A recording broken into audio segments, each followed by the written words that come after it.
शाइला और उसकी बेस्ट सहेली ली चैंग ने एग्जाम में चीटिंग की थी, तो हमेशा की तरह उन्हें क्लास के बाहर खड़े रहने की सजा मिली। वैसे शाइला है तो क्यूट, मगर थोड़ी डफर और अनलकी है। बड़ी होने के बाद उसने एक्टर बन के फिल्मों में करियर बनाने की कोशिश की, मगर वहां भी उसे कामयाबी नहीं मिली। सेट पे ही उसकी मुलाकात गुफी से हुई, जो एड कंपनी का एजेंट था। करियर तो नहीं बना, मगर गुफी के रूप में उसे हस्बैंड मिल गया, तो उसने गुफी से शादी की और शाइला से अपना नाम टिफनी किया। देखते देखते शादी को 8 साल हो गए। टिफनी हमेशा गुफी से बच्चा चाहती थी, मगर वो हो ना सका। शायद उसी में कोई कमी थी, जिससे टिफनी चिड़चिड़ी हो गई। अब वो एक बड़े से कॉम्प्लेक्स में आलीशान फ्लैट में रहती है। उसकी पड़ोसन शॉनी हर पड़ोसन की तरह ही गॉसिप फैलाने वाली है, तो टिफनी उसे भाव भी नहीं देती और शॉनी को भी इसकी आदत है। शॉनी का लड़का डोंग बड़ा उटपटांग लड़का है। वो हमेशा अपनी माँ से मार खाता रहता है। एक दिन टिफनी को पुलिस स्टेशन से इंस्पेक्टर लुई का कॉल आता है कि कुछ दिनों पहले गुफी एक कार को टक्कर मार के भाग गया था, तो उस पे केस की गई थी, जिसकी पेनल्टी उसने अभी तक जमा नहीं की। सुबह से लुई गुफी को कॉल किए जा रहा है, मगर वो फोन नहीं उठा रहा, तो पुलिस चाहती है कि वो अपने हस्बैंड गुफी को पुलिस स्टेशन भेजे। तभी टिफनी डोर कैमरा में देखती है कि कोई अजनबी उसके घर का दरवाजा खोलने की कोशिश कर रहा है, जो देख के टिफनी डर जाती है। मगर इसके पहले कि टिफनी कुछ कर पाती, वो अजनबी घर के अंदर घुस के उसके गले पे चाकू लगा के उससे कहता है कि उसने गुफी को किडनैप किया है। टिफनी पलट के देखती है तो उसके सामने एक छोटा सा अजीब आदमी खड़ा होता है। टिफनी चुपके से मोबाइल निकाल के गुफी को कॉल लगाती है, मगर गुफी का फोन उस किडनैपर के पास है। अब वो किडनैपर लैपटॉप पे टिफनी को गुफी के दर्शन कराता है। गुफी को किसी के घर के बाथरूम में हाथ पैर बांध के बाथ टब में रखा गया है। किडनैपर बताता है कि बाथ टब में नाइट्रोग्लिसरीन डाला है, जिसमें कार बैटरी के जरिए बिजली का करंट छोड़ा गया है, जो वो कहीं से भी एक्टिवेट कर सकता है। अगर करंट टब के लिक्विड में एक्टिवेट हुआ तो गुफी हड्डियों के साथ पिघल जाएगा। टिफनी किडनैपर से कहती है कि वो पैसे देने को तैयार है, मगर किडनैपर को पैसे नहीं चाहिए, कुछ और चाहिए। वो टिफनी से कहता है कि वो 1 हफ्ते यानी 7 दिन उसकी वाइफ बन के रहे। 7 दिन बाद वो चला जाएगा और गुफी को भेज देगा। ये कैसी मांग है? किडनैपर बताता है कि उसका नाम ह्यूगो है।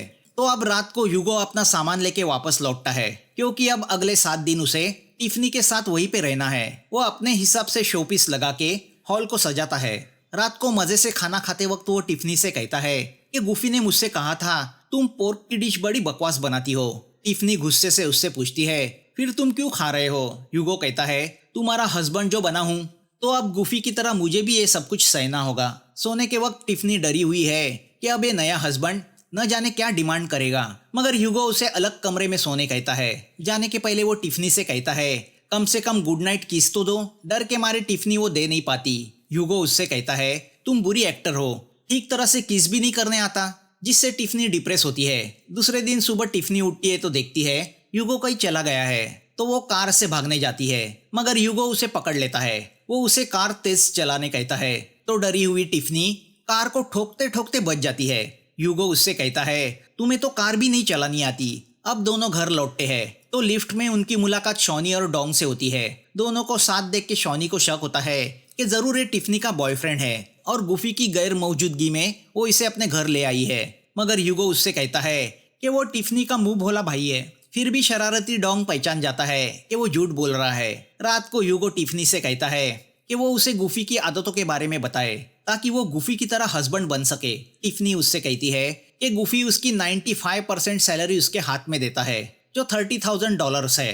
मगर चूंकि ह्यूगो 1 हफ्ता रहने वाला है, तो वो इस हिसाब से $7,500 दे सकता है। दूसरे दिन टिफनी ह्यूगो को ब्रेकफास्ट में बिजी करा के उसका वॉलेट चेक करती है, ताकि उसे ह्यूगो की आइडेंटिटी और एड्रेस मिले। मगर वॉलेट में पैसे के सिवा कुछ नहीं होता, तो ह्यूगो के मोबाइल में पासवर्ड लगा है। अब ऑफिस जाने के बाद ह्यूगो अपने दोस्तों को कॉल करके वीकेंड पे घर इनवाइट करता है। उसके दोस्त से बिलीव नहीं कर पा रहे कि ह्यूगो की शादी हुई है, तो वो ह्यूगो की वाइफ को मिलने के लिए बेताब है। यहाँ घर में टिफनी टेंशन में है कि गुफी किस हालत में होगा और इस अजीब ह्यूगो से कैसे निपटा जाए। शाम को ह्यूगो घर आता है और फेस वॉश करके टॉवेल से मुंह पोंछता है, मगर टिफनी ने टॉवेल पे एक पाउडर लगाई है, जिससे उसके फिंगरप्रिंट्स मोबाइल के लॉक पैड पे आ जाते हैं, जिससे टिफनी ह्यूगो के मोबाइल का पासवर्ड जान लेती है। अब ह्यूगो जैसे नहाने जाता है, वो उसका मोबाइल ओपन करती है, मगर उसमें ना कॉन्टेक्ट्स होते हैं, ना कॉल लिस्ट, ना फोटो। टिफनी समझ जाती है ये ह्यूगो उससे भी अक्लमंद है। अब कचरा डालने के बहाने टिफनी पार्किंग में जाती है और यूगो के कार में पड़ा सुपरमार्केट का बिल और कार के डैशबोर्ड का फोटो लेती है जिसमें किलोमीटर्स दिख रहे हैं। अब अगली शाम जैसे ही यूगो घर लौटता है, टिफनी फिर से उसके कार के यहाँ जाती है और कार के डैशबोर्ड को चेक करती है तो उसे पता चलता है कि कार पूरे दिन में 10 किलोमीटर चली है, मतलब 5 किलोमीटर जाने में और 5 किलोमीटर वापस आने में। अब वो मैप पे अपने घर से 5 किलोमीटर का रेडियस सर्कल बनाती है जिसमें उसे वो सुपरमार्केट नजर आता है जिसका बिल कार में पड़ा था। अगले दिन जैसे ही यूगो कार से जाने निकलता है, टिफनी शॉनी की कार से उसकी कार का पीछा करने लगती है। यूगो की कार एक आलीशान अपार्टमेंट के यहाँ रुकती है जिसकी 11वीं मंजिल पे यूगो रहता है। टिफनी भी उसका पीछा करते हुए 11वीं मंजिल पे पहुंच जाती है। कुत्ते के भौंकने से टिफनी समझ जाती है यूगो के घर में पेट डॉग है। तो अब अकलमंद टिफनी सुपरमार्केट के बिल से जान लेती है कि यूगो अपने डॉगी को कौन सा फूड खिलाता है। शाम को लौटते वक्त यूगो एक शॉप में पिंक कलर का ड्रेस देखता है। वो चाहता है कि जब उसके दोस्त घर में आए तो टिफनी उस ड्रेस को पहने। यहाँ घर में टिफनी ने लॉबस्टर बनाया है जिसमें वो एक दवा मिलाती है। डिनर के वक्त यूगो टिफनी से कहता है कि सैटरडे को उसने अपने कुछ दोस्तों को इनवाइट किया है, वो भी छोटे मोटे किडनैपर है, तो उन्हें ऐसा लगना चाहिए कि हम दोनों अच्छे हस्बैंड वाइफ है। यूगो ये बता रहा होता है कि उसके पेट में दर्द होने लगता है। वो डर जाता है कि कहीं टिफनी ने खाने में जहर तो नहीं मिलाया।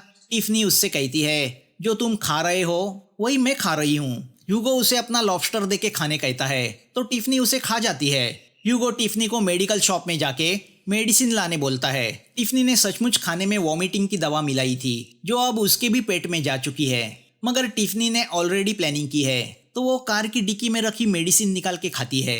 अब टिफनी चाबी बनाने वाले के पास जाके यूगो के घर की डुप्लीकेट चाबी कलेक्ट करती है। उसने यूगो के घर की चाबी का मोल्ड पहले ही बनाने दिया था। फिर वो यूगो के आलीशान अपार्टमेंट में जाके डॉगी को उसका फेवरेट खाना देती है ताकि वो उस पर अटैक ना करे। वो गुफी को ढूंढते हुए बाथरूम में जाती है मगर वहाँ गुफी नहीं होता, शायद वो अपने आप को छुड़ा के भाग गया है। अब वो वही रखी तिजोरी खोलती है तो उसे उसमें रखा एक कॉमिक्स दिखाई देता है जिसमें टाइटैनिक मूवी का पुराना टिकट संभाल के रखा है। वही यूगो पे किए ऑपरेशन का हॉस्पिटल बिल होता है जिससे पता चलता है कि यूगो इम्पोर्टेंट है, मतलब नामर्द। यहाँ घर में यूगो को उसकी घर की चाबी पे लगा वैक्स दिखाई देता है। वो समझ जाता है टिफनी ने उसके घर की डुप्लीकेट चाबी बनाई है, तो अब वो अपने घर की तरफ भागता है। वो अपने घर की पार्किंग में पहुंचता है तो वो टिफनी को एक टैक्सी से भागते हुए देखता है। वो उसकी टैक्सी का पीछा करने लगता है और एक मोड़ पे उस टैक्सी को रोक लेता है, मगर अंदर टिफनी नहीं कोई और आदमी होता है। यूगो उसे सॉरी कह के चला जाता है तो पता चलता है टिफनी उसी टैक्सी में छुप के बैठी थी। अब टिफनी भागते हुए अपने घर पहुंचती है तो यूगो भी उसके पीछे पीछे घर पहुंचता है और गुस्सा होकर टिफनी से पूछता है कि वो कहाँ गई थी। तो उल्टा टिफनी उस पर गुस्सा होकर कहती है तुम्हें लॉबस्टर से एलर्जी है और तुम्हारे लिए मैं भागदौड़ कर रही हूँ। इतनी भागदौड़ तो मैंने कभी गुफी के लिए भी नहीं की। गुस्से से वो यूगो के चेहरे पे नाखून मार देती है। तभी हमें पता चलता है कि गुफी ने अपना दूसरा घर बसाया है। उसने एक मॉडल से संबंध बनाए हैं जिससे वो मॉडल यानी विनी प्रेग्नेंट भी है। गुफी के शैतानी दिमाग में कुछ अलग ही चल रहा है। उसने एक गुंडे से गन खरीदी है। गुफी पिछले 1 साल से प्लान कर रहा है। वो विनी को बताता है कि 1 साल पहले मैं यांग को एक पार्टी में मिला। ये यांग यानी यूगो ही है। दोनों एक ही कॉलेज में पढ़ा करते थे तो एक दूसरे को जानते हैं। यांग मेडिकली इम्पोर्टेंट था जिससे पूरा कॉलेज उसका मजाक उड़ाता था। 1 साल पहले जब वो अचानक मिला तो मैंने उससे दोस्ती बढ़ाई तो मुझे पता चला ऑफिस में भी सभी लोग उसका ये कह के मजाक उड़ाते हैं कि उसकी कभी शादी नहीं हो सकती, और हुई तो एक रात में उसकी वाइफ भाग जाएगी क्योंकि वो नामर्द है। तो मैंने उसे एक आइडिया दी जिसमें मेरा प्लान भी छुपा हुआ था। मैंने उससे कहा कि वो मेरे किडनैपिंग का नाटक करके 1 हफ्ता मेरी वाइफ टिफनी के साथ हस्बैंड बन के रहे और उसे अपनी वाइफ बता के दोस्तों से मिलवाए, जिससे दोस्तों के ताने बंद हो जाएंगे और यही से मेरा प्लान शुरू होगा। मैंने यांग से कहा कि मैं अपनी वाइफ से डिवोर्स लेना चाहता हूँ क्योंकि टिफनी बड़ी इरिटेटिंग और बुद्धू है।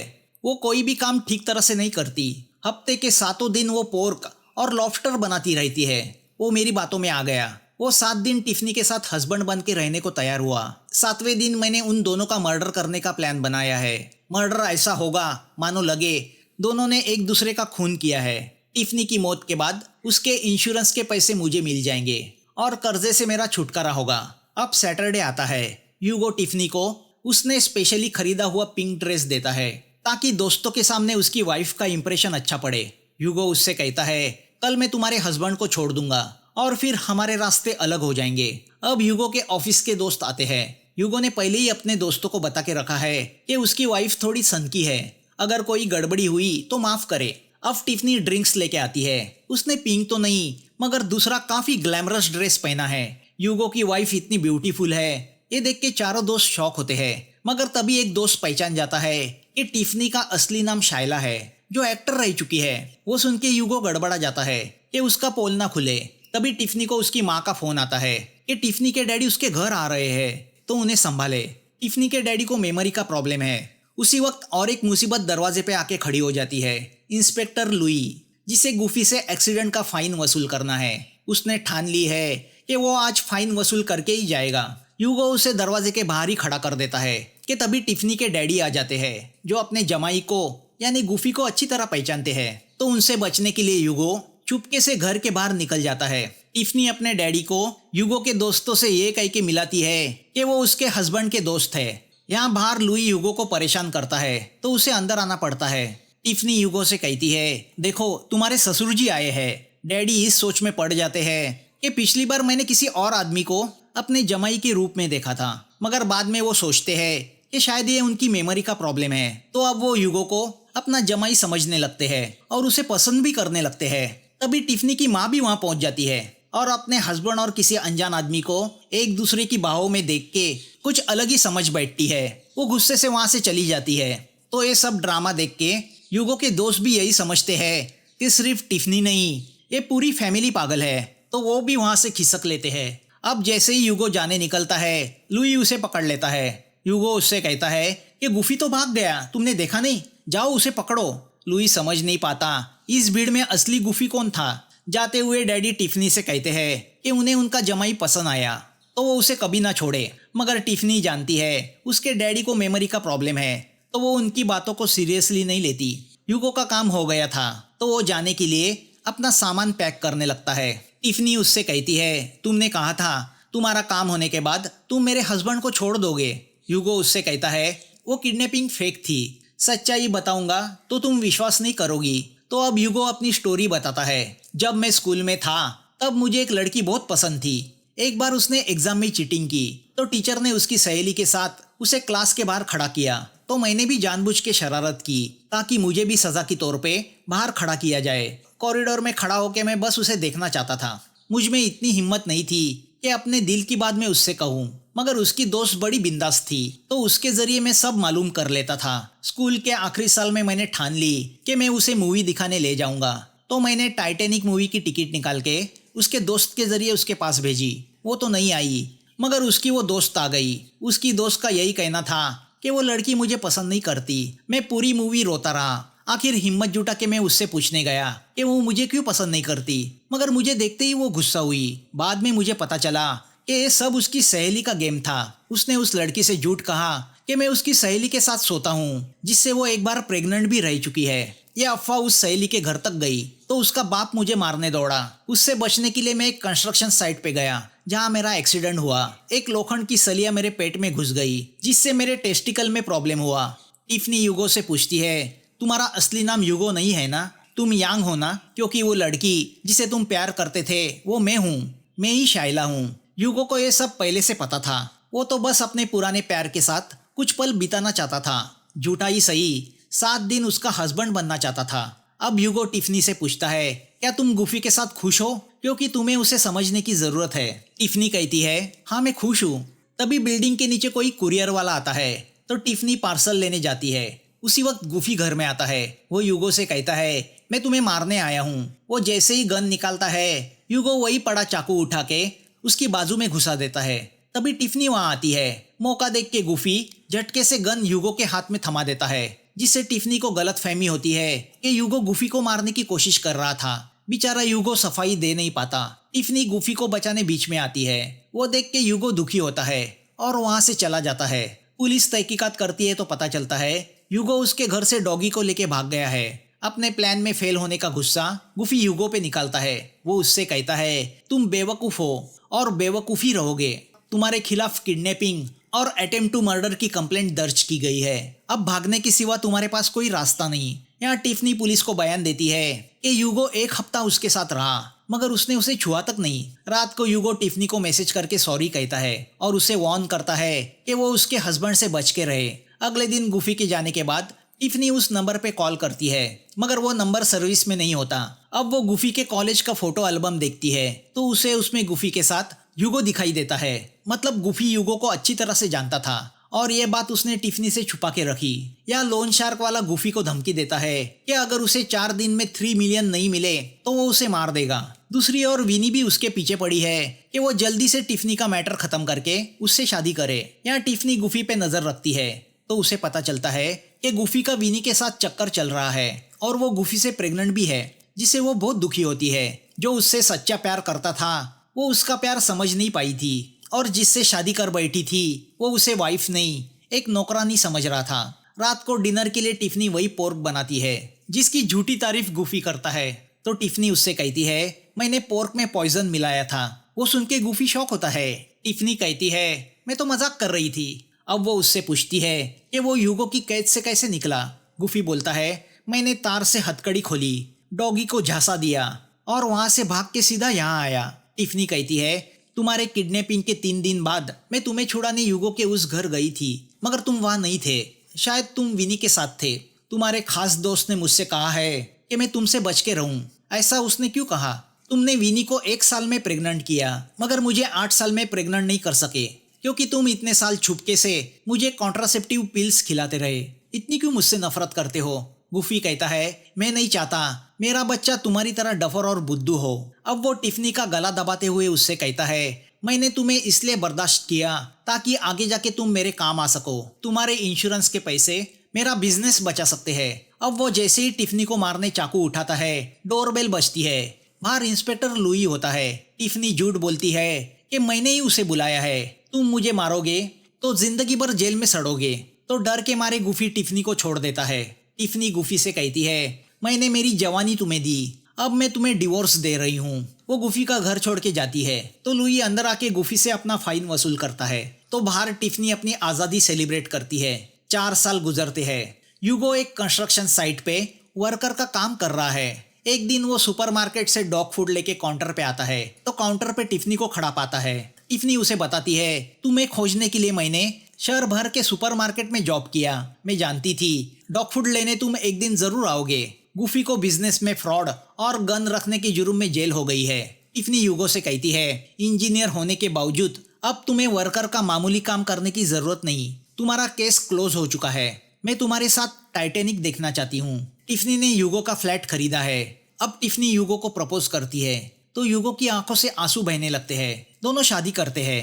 टिफनी के इनकरेजमेंट से और मेडिकल ट्रीटमेंट से ह्यूगो के इम्पोर्टेंसी का प्रॉब्लम दूर होता है। टिफनी प्रेग्नेंट होती है। एक न्यूज रिपोर्टर उनका इंटरव्यू लेती है। उनकी स्टोरी सुन के वो उन दोनों को सॉरी कहती है क्योंकि वो रिपोर्टर कोई और नहीं टिफनी की स्कूल की दोस्त लीचैंग है, जिसकी वजह से स्कूल के वक्त टिफनी और ह्यूगो में गलतफहमी पैदा हुई थी। वो सुन के टिफनी और ह्यूगो दोनों डर जाते हैं कि कहीं ये डायन फिर से उन्हें जुदा ना कर दे और मूवी यहाँ खत्म होती है। दोस्तों रिक्वेस्ट करूंगा कि इस चैनल को सब्सक्राइब करें, तभी ये चैनल ग्रो कर पाएगा, नए वीडियो आपके सामने ला पाएगा। तो फिर मिलेंगे नए वीडियो के साथ। Thanks for watching.